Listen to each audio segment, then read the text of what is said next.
Hello दोस्तों, स्वागत है आपका YouTube channel online short notes पे। आज की जो वीडियो होगी वो आधुनिक भारत से संबंधित होगी। 10 क्वेश्चनों को लेकर जो एग्ज़ाम में पूछे जाते हैं, तो मैं उन क्वेश्चनों को सिलेक्ट किया हूँ जो आने की प्रबल संभावना है। तो मैं हर क्वेश्चन के बारे में डिस्कस करूँगा, उसको इम्पोर्टेंट फैक्ट के बारे में बताऊँगा। आप उसको नोट डाउन करिएगा ताकि आपके एग्ज़ाम के लिए काफ़ी वो इम्पोर्टेंट हो सकते हैं, परीक्षा उपयोगी हो सकते हैं। तो चलिए चलते हैं आज के पहले क्वेश्चन की तरफ। जैसा कि क्वेश्चन देख पा रहे हैं आपके, आज का पहला क्वेश्चन है कि 1822 में मिरातुल अखबार किस समाज सुधारक द्वारा चलाया गया था। 4 ऑप्शन है, दयानंद सरस्वती, राजा राम मोहन राय, विवेकानंद या फिर केशव चंद्र सेन। तो जो इसमें आपका जो सही आंसर है आपका ऑप्शन नंबर आपका बी सही हो जाएगा। जो मिरातुल अखबार है ये राजा राम मोहन राय द्वारा चलाया गया क्या था, अखबार था।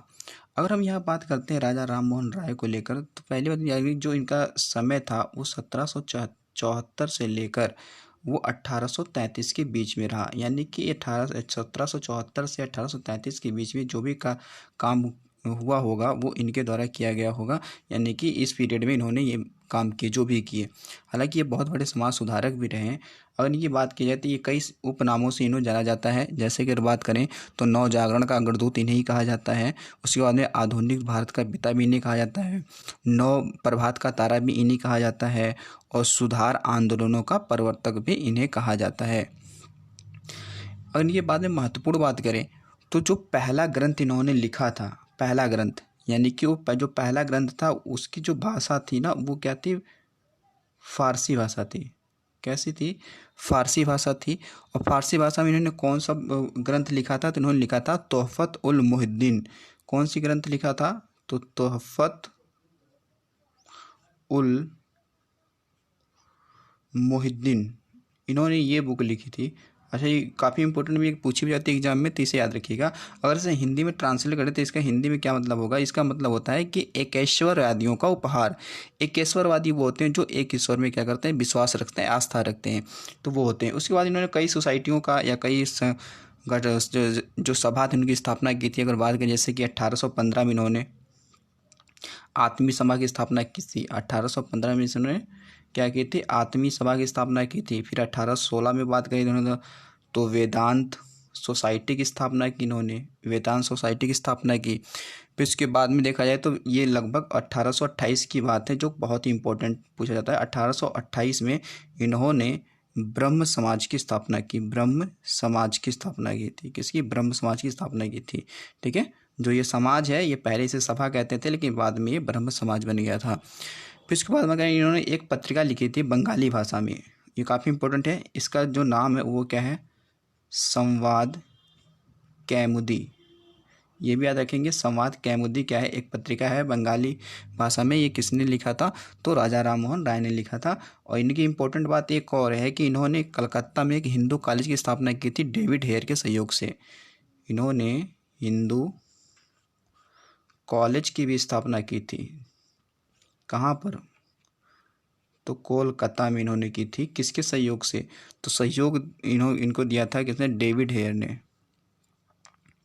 किसने, डेविड हेयर ने दिया था। ये चीज़ याद रखेंगे आप। चलिए, आपके लिए क्वेश्चन है कि हमें कमेंट बॉक्स में लिख के हमें बताइएगा कि जो आप ये शब्द देख पा रहे हैं राजा, ये राजा शब्द देख पा रहे हैं, ये इनकी उपाधि थी। राजा राम मोहन राय, जो आगे राम मोहन राय लिखा है तो ये राजा उपाधि है। ये हमें बताएंगे कि ये राजा की उपाधि किस मुगल सम्राट ने दी थी। जब ये ब्रिटेन गए थे तो उस समय इनको राजा की उपाधि किस मुगल सम्राट ने दी थी, आप कमेंट बॉक्स में लिख के बताइए हमें।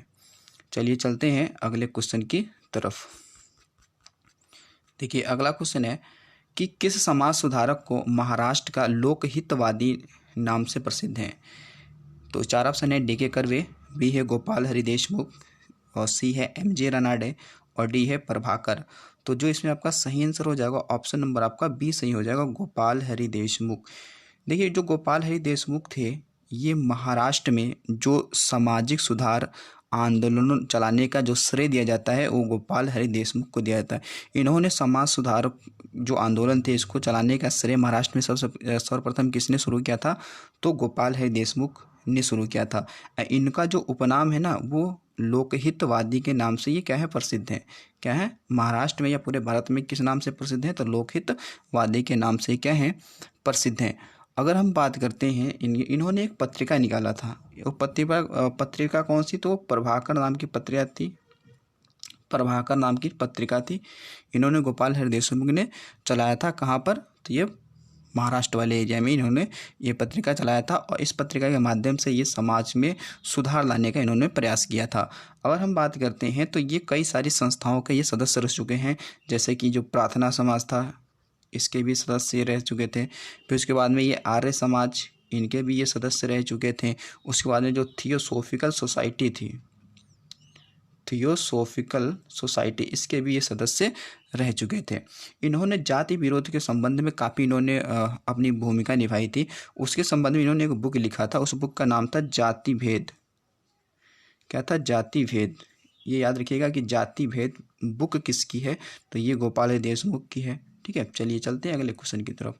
अगला क्वेश्चन है कि प्रार्थना समाज की स्थापना किस शहर में की गई थी? 4 ऑप्शन है, मुंबई, मद्रास, कोलकाता, पुडुचेरी। तो जो इसमें आपका जो सही आंसर हो जाएगा वो ऑप्शन नंबर आपका ए सही हो जाएगा, मुंबई में। देखिए, जो प्रार्थना समाज था ये कैसा एक समाज था? तो ये सुधार आंदोलन के संबंध में ये एक सभा थी। ठीक है, अगर बात करें इसकी स्थापना कब हुई थी, तो स्थापना उनकी हुई थी 1867 में हुई थी। कब हुई थी? 1867 में हुई। किसने की थी? तो एक व्यक्ति थे आत्मा रंग, ठीक है, और पांडु, आत्मारंग पांडु ने की थी। किसकी स्थापना? प्रार्थना समाज की स्थापना। लेकिन इस सहयोग मतलब किसने प्रेरणा दी इसकी स्थापना करने की? तो जो केशव चंद्र सेन थे। कौन? केशव चंद्र सेन। तो केशव चंद्र सेन की प्रेरणा से इन्होंने आत्माराम पांडुरंग ने क्या किया था कि प्रार्थना समाज की क्या थी? स्थापना की थी। और इसके सदस्य के रूप में कौन थे? तो वो सदस्य के रूप में थे एमजी रनाडे। एमजी रनाडे यानी कि महादेव गोविंद रनाडे, ये क्या थे? सदस्य के रूप में थे। प्रार्थना समाज को जो मतलब प्रसिद्धि दिलाई यानी इसको आगे बढ़ा कर ले गए, वो कौन ले गए? एमजी रनाडे इसे ले गए। ठीक है, अब जो एमजी जो रनाडे ये काफ़ी मतलब कि महत्वपूर्ण भूमिका निभाई थी किसने? प्रार्थना समाज में। ठीक है, अगर ऑप्शन में आपके ना दिया हो आत्मानंद पांडुरंग प्रार्थना समाज के संस्थापक के रूप में, तब आप एमजी रनाडे को लगा सकते हैं, टिक कर सकते हैं। इन्होंने क्या किया था? एमजी रनाडे ने क्या किया था? इन्होंने कह सकते हैं कि ये दक्कन एजुकेशनल सोसाइटी की स्थापना की थी पुणे में। एमजी रनाडे ने किसकी स्थापना की थी? दक्कन एजुकेशनल सोसाइटी की स्थापना की थी। कहाँ? पुणे में स्थापना की थी। इसके बाद में इन्होंने विडो रीमैरिज एसोसिएशन की स्थापना की थी। किसकी? विडो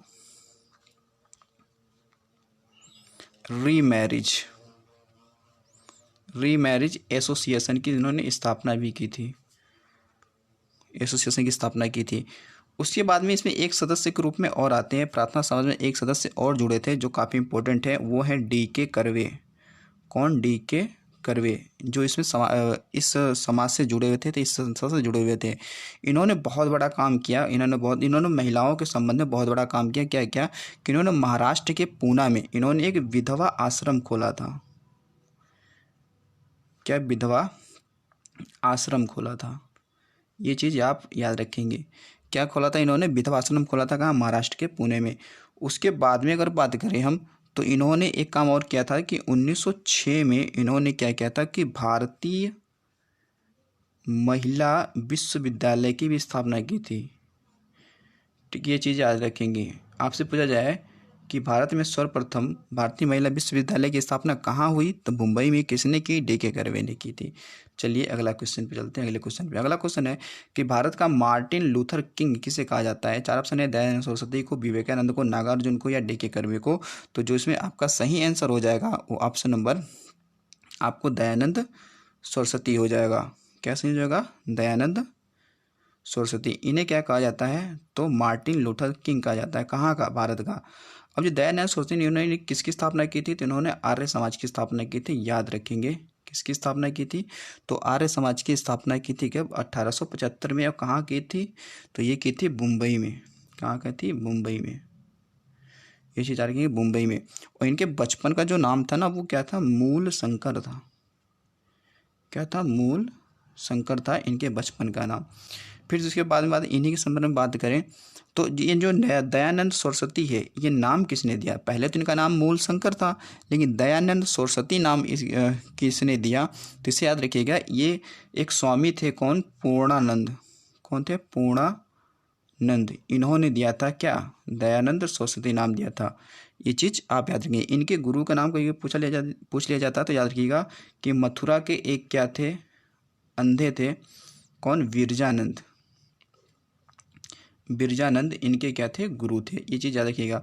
उसके बाद में इन्होंने एक बुक लिखी है, कौन सी? सत्यार्थ प्रकाश। और ये बुक किस भाषा में है? तो ये हिंदी भाषा में, याद रखिएगा। केशव चंद्र के सहयोग से लिखी गई थी। कौन सी बुक? सत्यार्थ प्रकाश। इन्होंने एक आंदोलन भी चलाया था, वो आंदोलन का नाम था शुद्धि आंदोलन। अब शुद्धि आंदोलन था, ये शुद्धि आंदोलन क्या था कि जो व्यक्ति क्या कर चुके थे कि हिंदू धर्म से क्या मुस्लिम या पारसी या जैन धर्म को बना लिए थे, उनको हिंदू धर्म में वापस लाना ही क्या था? इसका मुख्य उद्देश्य था शुद्धि आंदोलन का। तो किसने चलाया था? तो ये चीज़ आप रखेंगे, तो दयानंद सरस्वती ने चलाया था। चलिए अगले क्वेश्चन चलते हैं। अगला क्वेश्चन है कि रामकृष्ण मिशन की स्थापना किसके द्वारा की गई थी? 4 ऑप्शन है, विवेकानंद, दयानंद सरस्वती, या फिर रामकृष्ण, या केशव चंद्र सेन। 4 ऑप्शन इसमें। देखिए, अगर इसमें राइट आंसर जो होगा आपका, वो ऑप्शन नंबर आपका ए होगा, विवेकानंद। ठीक है, विवेकानंद ने रामकृष्ण मिशन की स्थापना कब की थी? तो इन्होंने की थी 1897 में की थी। और कहाँ की थी? तो कोलकाता में की थी। कहाँ की थी? कोलकाता में की थी। इनके बचपन का नाम क्या था? तो ये नरेंद्र नाथ दत्त नाम था इनका। क्या? नरेंद्र नाथ दत्त नाम था। अगर इनके संबंध और बात करें कि देखिए कि जब 1893 में प्रथम विश्व धर्म सम्मेलन हुआ था, विश्व धर्म सम्मेलन, और कहाँ हुआ था? तो ये हुआ था शिकागो में। कहाँ? शिकागो में। शिकागो कहाँ पड़ता है? तो यूएसए में। इसमें इन्होंने भाग लिया था। जब ये भाग लेने जा रहे थे प्रथम विश्व धर्म सम्मेलन में, तो इससे पहले इनका नाम क्या था? तो इनका नाम था नरेंद्र दत्त था। लेकिन इनको नाम जो दिया गया, जो स्वामी विवेकानंद नाम दिया गया, ये यूएसए यानी शिकागो जाने से पहले दिया था। किसने दिया था? तो जो खेजड़ी के राजा थे, खेजड़ी के राजा ने नाम दिया था। क्या? दयानंद, जो ये सॉरी क्या है कि विवेकानंद इन्होंने को नाम दिया था। याद रखेंगे ना, राजा के खेतड़ी ने क्या किया था? स्वामी विवेकानंद नाम दिया था। किसको? तो नरेंद्र दत्त को नाम दिया था। उसके बाद में याद रखेंगे एक चीज़ और कि इन्हें 9 हिंदू जागरण के पिता भी कहा जाता है। किसे? तो विवेकानंद को क्या कहा जाता है कि 9 हिंदू जागरण का पिता भी कहा जाता है, पिता।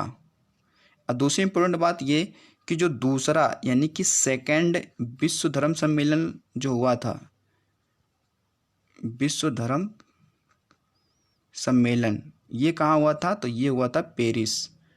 कहाँ हुआ था? पेरिस में हुआ था, फ्रांस में। और इस सम्मेलन में भी विवेकानंद ने भाग लिया था। ये भी याद रखिएगा। पहला कहाँ हुआ? शिकागो में। दूसरा कहाँ हुआ? तो पेरिस, फ्रांस में। चलिए अगले क्वेश्चन पे। अगला क्वेश्चन है कि the servant of India society की स्थापना कब की गई थी? तो 1900, 1910, 1905 या 1805। तो इसमें आपका जो सही आंसर हो जाएगा, ऑप्शन नंबर आपका सी सही हो जाएगा, 1905।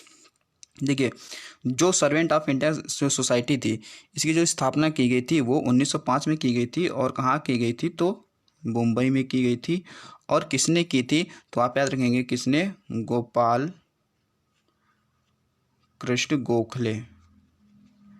कौन? गोखले द्वारा की गई थी। और गोपाल कृष्ण गोखले याद रखिएगा कि ये महात्मा गांधी के ये राजनीतिक गुरु भी थे। कैसे? राजनीतिक गुरु थे। कौन? गोपाल कृष्ण गोखले, इसे याद रखिएगा। और the servant of India society को एक अन्य नाम से जाना जाता है, भारतीय सेवक संघ के नाम से भी जाना जाता है। चलिए अगले क्वेश्चन चलते हैं। अगला क्वेश्चन है कि रफ्त गुफ्तार पत्रिका को जो गुजराती भाषा में किसने प्रकाशित किया था? तो नरौजी फरदौनजी।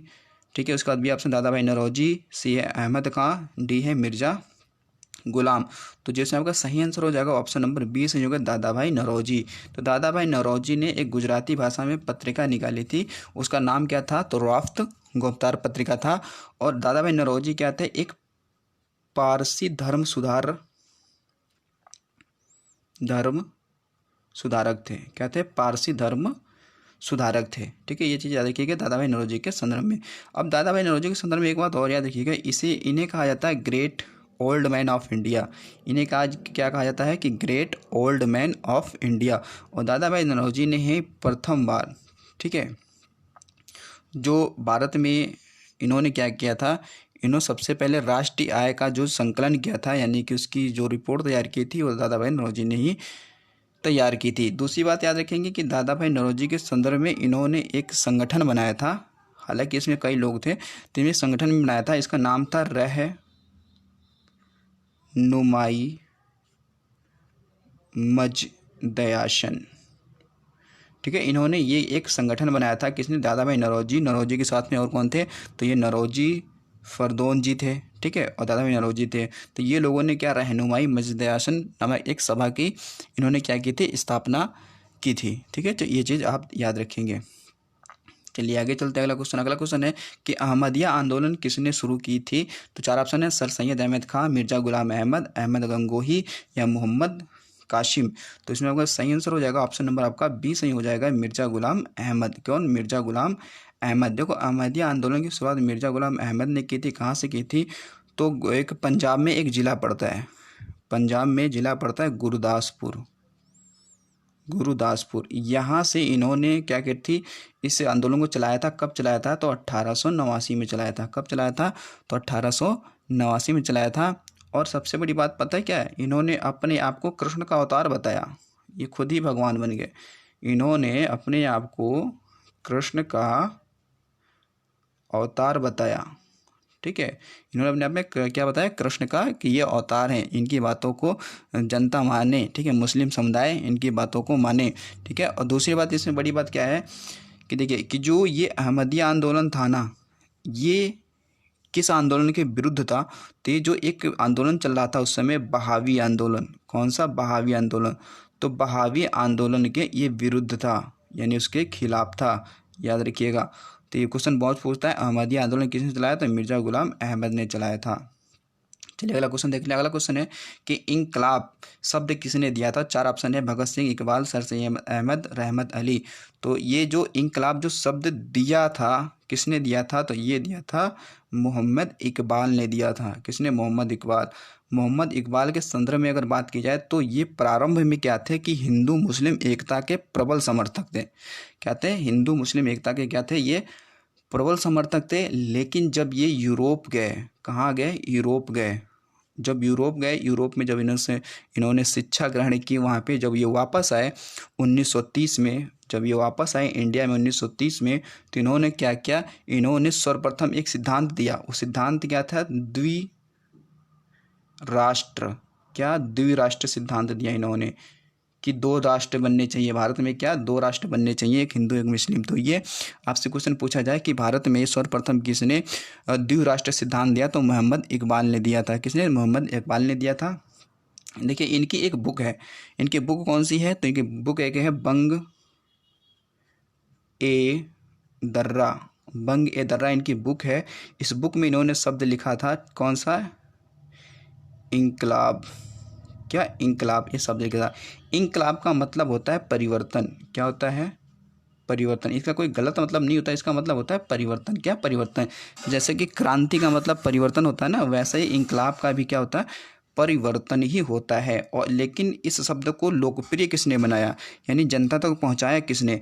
तो याद रखिएगा कि जो इंकलाब जिंदाबाद जो शब्द है ना, इसको लोकप्रिय किसने बनाया? तो इससे बनाया भगत सिंह ने। इसको क्या बनाया? लोकप्रिय बनाया था इंकलाब जिंदाबाद को, कि यानी परिवर्तन जो है वो जिंदाबाद होना चाहिए। ये इसका लोकप्रिय किसने बनाया? तो भगत सिंह ने बनाया। ये चीज़ आप ध्यान रखिएगा। और इसी जो बुक हमने लिखी थी ना, बंग ए दर्रा, बंग ए दर्रा, बंग ए दर्रा में इन्होंने गीत लिखी है, सारे जहाँ से हिंदुस्तान हमारा। ये गीत भी इन्होंने इसी बुक में लिखी हुई है। ठीक है, चलिए अगले क्वेश्चन पे चलते हैं। और ये अंतिम क्वेश्चन होगा आज का। तो आज का अंतिम क्वेश्चन होगा, दास प्रथा पे किस गवर्नर ने प्रतिबंध लगा दिया था? चार ऑप्शन है, Dalhousie, Lord William Bentinck, Cornwallis या एलन बरो। तो जिसमें आपका सही आंसर हो जाएगा ऑप्शन नंबर आपका ए सही हो जाएगा, एलन बरो। ठीक है, दास प्रथा पे जो जो मतलब कि प्रतिबंध लगाया था वो एलन बरो ने लगाया था। कब लगाया था? तो 1843 में लगाया था। अधिनियम किसका था? तो इससे पहले कौन सा अधिनियम आया होगा? तो 1833 का अधिनियम आया होगा, है ना। तो 1833 के अधिनियम के तहत 1843 में दास प्रथा पे जो प्रतिबंध लगाया गवर्नर ने, वो किसने लगाया? तो एलन बरो ने लगाया था। किसने? एलन बरो ने लगाया था। और ये अधिनियम इनमें इनकी जो धारा थी 5, तो धारा 5 के तहत इसे क्या किया था? इसका अनुमोदन किया था। अगर हम देखिए बात करते हैं कि क्या मध्यकाल में, ये तो हमारे आधुनिक भारत है ना, तो क्या मध्यकाल में किसी शासकों ने दास प्रथा पर प्रतिबंध लगाया था या नहीं लगाया था? देखिए हाँ, लगाया था। 1562 की बात है। 1562 में अकबर ने दास प्रथा पर रोक लगाई थी। किसने? अकबर ने 1562 में दास प्रथा पे रोक लगाई थी। इसके बाद में और किसने लगाया? तो जो फिरोज शाह तुगलक था, ठीक है, फिरोज शाह तुगलक, इसने भी क्या किया था कि दास प्रथा पे अंत करने का प्रयास किया, उस पर प्रतिबंध लगाया, ठीक है, लेकिन ये पूर्ण रूप से नहीं हो पाया। ठीक है, जब पूर्ण रूप से नहीं हो पाया, इसीलिए कानूनी रूप से फिर लॉर्ड जो एलन बरो थे, इन्होंने 1847 में दास प्रथा का नियम बनाया, कानून बनाया, उसका उल्लंघन किया। ठीक है, लेकिन ये पूरी रूप से अभी भी समाप्त नहीं है, अभी भी भारत में प्रचलित है कहीं कहीं पे ग्रामीण समाज में। ठीक है, तो ये पूरी तरीके से, क्योंकि ये सामाजिक बुराइयां में से एक है ये। ठीक है, तो चलिए चलते हैं, मिलेंगे अगले वीडियो में। तो थैंक्स फॉर वाचिंग। वीडियो अच्छा लगा तो लाइक से सब्सक्राइब जरूर कर दीजिएगा। तो मिलते हैं अगले वीडियो में। Thanks for watching.